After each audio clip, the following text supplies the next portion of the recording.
They called her a filthy homeless brat and laughed when she said she could fix an $80 million jet that 6 world-class engineers had declared unfixable.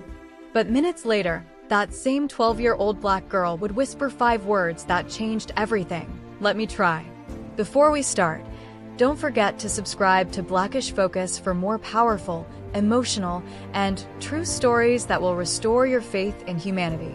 At Denver International Airport, under lights bright enough to shame the stars, billionaire Richard Blackstone's private hangar echoed with frustration. His Gulfstream G700, an $80 million marvel of aviation technology, had become a grounded monument to failure. 6 of the best aerospace engineers in the world, people from Boeing, Lockheed Martin, and Pratt & Whitney, had spent 2 months trying to solve a mystery no one could explain. The jet's twin Rolls-Royce engines shut down mid-air without warning. Millions in diagnostics and equipment later, they still found nothing wrong. Every day the plane sat idle, Blackstone lost $500,000. Investors whispered, board members grew nervous, and his billion-dollar merger was collapsing. That's when she appeared, a small, skinny 12-year-old girl sweeping floors in the hangar. Her name was Zara Williams, and no one knew she was homeless. Zara lived in a 1997 Honda Civic parked under the airport lights. She bathed in employee restrooms, charged her dead phone at janitor stations, and ate expired vending machine snacks. Her grandfather, Master Sergeant James Williams, had raised her before he passed away. He'd been an Air Force mechanic, the kind of man who could fix an engine by listening to its heartbeat. Machines don't lie to children, he used to say. They save their secrets for hearts that still believe in magic. That belief was all Zara had left. At night, while cleaning, she listened to the sound of the broken jet's engines. The others heard machinery. She heard pain, a rhythm out of sync, a heartbeat too fast. She didn't need instruments or sensors. She could feel what the engines were trying to say. When the final test failed and the engineers gave up, Zara stepped forward, clutching her grandfather's old photo. Her tiny voice barely carried through the hangar. "Your engines aren't broken," she said. "They're just scared." The crowd laughed. Dr. Patricia Webb, the lead engineer with 30 years at Boeing, sneered. "Remove this child immediately," she barked. But Blackstone stopped the guards. There was something about the way Zara spoke, quiet, sure, fearless. "What do you think is wrong, sweetheart?" he asked. Zara met his gaze. "They're trying to protect each other. But when the new computer talks to them, it sounds like yelling. So they go to sleep." The hangar erupted in laughter again. It sounded absurd, a homeless child claiming engines had feelings. But desperation made the billionaire take a risk. "Fine," he said. "You have 1 hour. Fix my jet, and I'll give you $30,000, and you'll never have to sleep in a car again." If she failed, she'd be banned from the airport forever. Captain Maria Santos, a veteran pilot who'd survived mid-air crises that defied reason, stepped forward. "I'll supervise the test," she said. The hangar went silent as Zara approached the massive jet. Her bare feet made no sound on the floor. She placed her small hand on the cold metal. "Everyone needs to be quiet," she whispered. "Machines get shy when grown-ups argue." The adults smirked. But Captain Santos motioned for silence. Zara walked around the jet slowly, placing her ear against the metal panels, listening with her whole soul. Then she asked softly, "Can you start the left engine?" The Rolls-Royce Pearl 700 roared to life, a beast of thunder and steel. To the experts, it sounded perfect. To Zara, something was off. Now the right engine. Both engines hummed, powerful and synchronized. But to her, they weren't in harmony.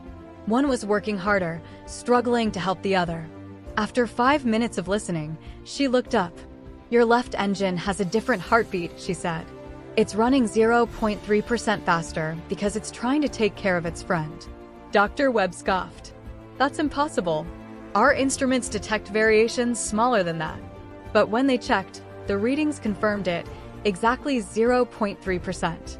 The hangar fell silent. Even Dr. Webb looked shaken. "That's mechanically impossible," she muttered. Zara's voice was steady. "They're friends. They just don't understand each other." Captain Santos's eyes widened. She understood. She's describing harmonic interference, the pilot said. The new avionics system is out of tune with the old engine software. Zara nodded. You don't have to replace anything. You just need to teach them to talk nice. She used her grandfather's old laptop, a scratched relic that looked out of place among millions in diagnostic equipment. With a few keystrokes, she created a simple $50 software patch to adjust the communication frequency between the two systems. Then came the real test. Blackstone's voice trembled. Simulate the flight. Altitude 41,000 feet. Speed Mach 0.85. Same conditions as before. The hangar went dead silent. The engines roared to life, thunder rolling through metal. Seconds passed. No alarms. No shutdowns. Perfect synchronization. 30 seconds. 60. 90. The jet purred like a lion in sunlight. Systems normal, Dr. Webb whispered, disbelief breaking her voice. All parameters green. No interference detected. The hangar exploded with applause. Engineers cheered. Ground crew cried. Reporters filmed the miracle that no one could explain. Zara just smiled, holding her grandfather's photo. They're not scared anymore, she whispered. They're singing again. Blackstone knelt down in front of her. His $15,000 suit creased against the floor. Sweetheart, he said softly, I owe you an apology and a family. Would you let my wife and me adopt you? Zara's lip trembled. For the first time, she cried. The story spread like wildfire. News anchors called her the homeless genius. Scientists debated how she had done it. And the world learned a lesson that no degree could teach, that wisdom sometimes lives in hearts society overlooks. Blackstone founded the Zara Williams Foundation, dedicated to helping gifted homeless kids find education and homes. Dr. Webb lost everything, her contracts, reputation, and status. But 6 months later, when her own team faced another impossible problem, she made a call. Hello, Zara, she said quietly. I need your help. Zara's answer was simple. Of course, Dr. Webb. Machines and people both need second chances. That call went viral too, a symbol of humility and forgiveness. A year later, Zara's life looked nothing like her past. Her bedroom walls were lined with aerospace textbooks. She'd helped solve 23 engineering mysteries worldwide. Her Williams Protocol, using empathy to understand machine communication, became a university course. Every morning, she whispered her grandfather's words before school. Machines don't lie to children. They save their secrets for hearts that still believe in magic. And when the world doubted her, she simply smiled and said the words that started it all. Let me try. What did you think of Zara's story? Do you believe some gifts come from the heart, not from books? Like this video if her courage inspired you. Subscribe to Blackish Focus for more true, emotional stories where hope always wins.